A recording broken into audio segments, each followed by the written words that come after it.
So the story behind Al Madina Masjid is that in 1986 we acquired this land, and the land at the time was a swamp. It was water, trees, and it was not fit to be built upon. And we were given a 3-year time period in order to build the masjid. Otherwise, the permission to build the masjid would be removed. And at the time, we were dealing with a local authority which was had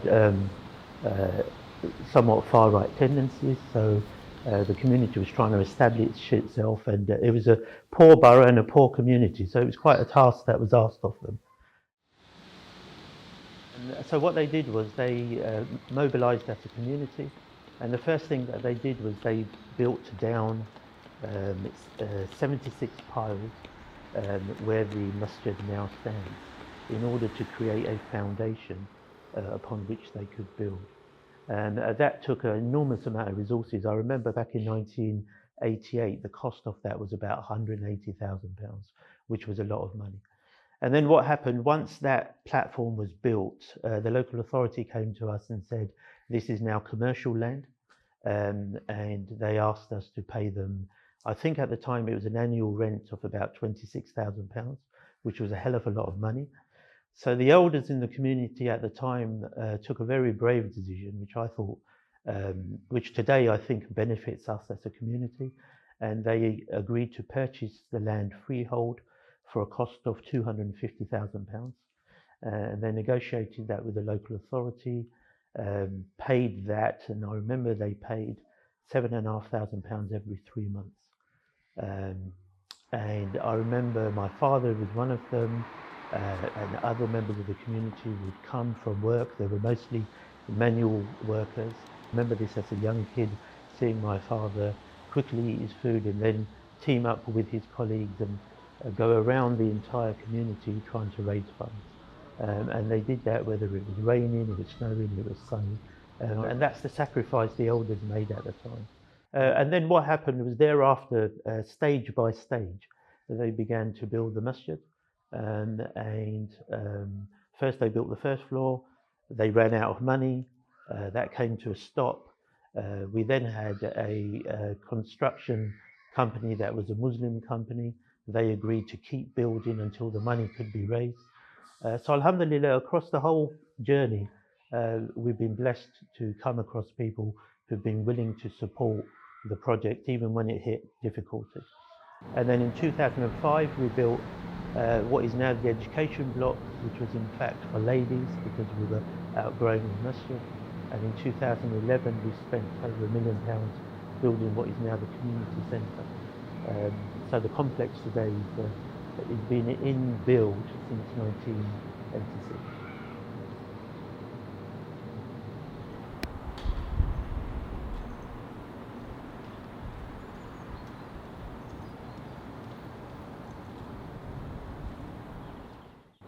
Okay, the architecture of the mosque is actually very simple. I joke about it sometimes with my friends and say it does what it says on the tin. You know, effectively this is a box, and within it we have all of the community activities. So what we do is we multitask the use of the masjid. So instead of it being just a place of prayer, we use it for other activities as well. The community centre itself, we've had to be really flexible with. And what started off as a community centre with two big halls, it now has many different uses. We have a kitchen there, a restaurant there, we have a food club there, we have the sensory hive for special education children, we have a wellness room for massage, we have a ladies centre there, we have a sports hall. So over the years, we've had to be flexible about how we've used that room, and to the point that the service portfolio that we provide is now dictating that we're running out of room. So even today, we're having to be flexible about how we use the space.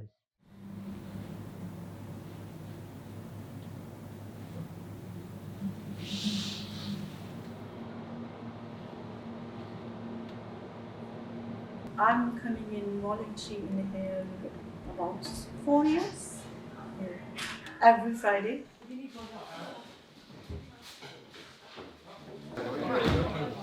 Not worried.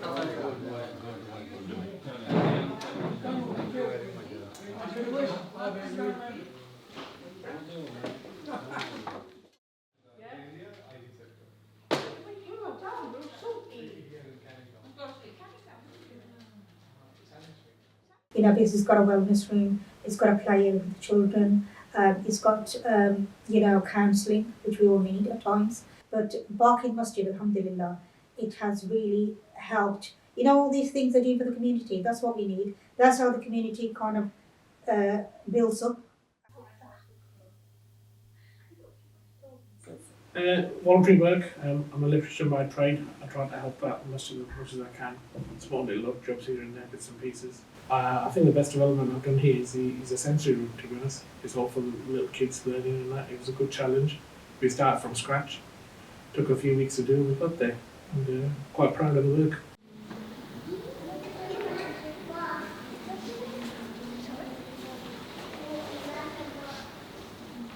A lot of these things that people don't think of, and alhamdulillah, this masjid do a lot, even counselling time. Tells you all about it, explains you all about it, salah times, and every time there's something happens, like they send you a message, like tonight they've got the Prophet of Mercy, so you can always keep up to date. I mean, obviously you get all kinds of things coming up on it, unfortunately, but it's the pre-warning stuff. It's good stuff. I mean, especially now with the month of Ramadan.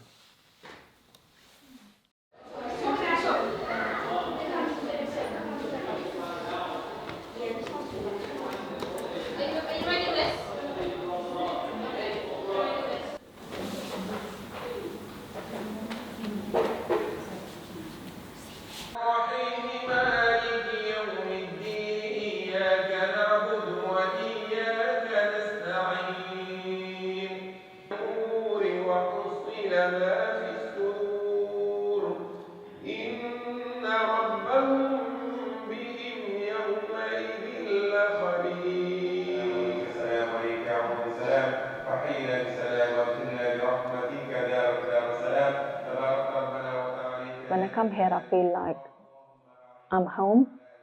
It's very strong sense of community. There are lots of activities I can enjoy. I can actually signpost as well. I have signposted few people about the sensory room. Madina Mosque, the hub, as I would say, it provides facilities for the elderly, for the young ones, for the moms, and the counseling services. And the amazing thing is, it's for everyone. It's not just for Muslims. So I've seen people of other faiths as well coming here. So mashallah, it's doing really well.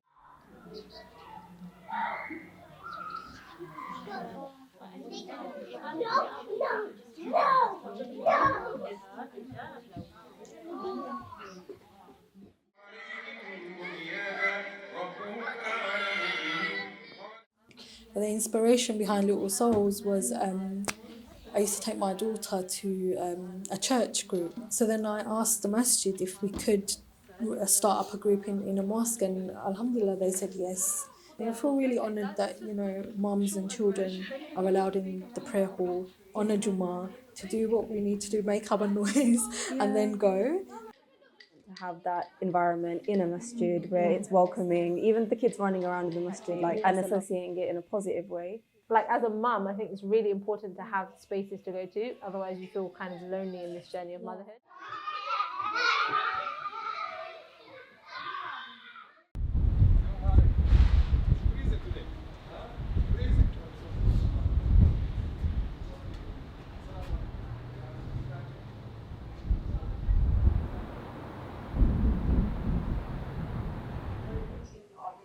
NGOs in Qatar.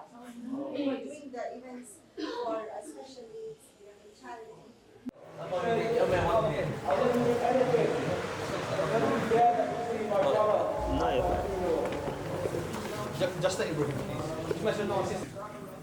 We thank Allah subhanahu wa ta'ala to give us the opportunity to be here in His house.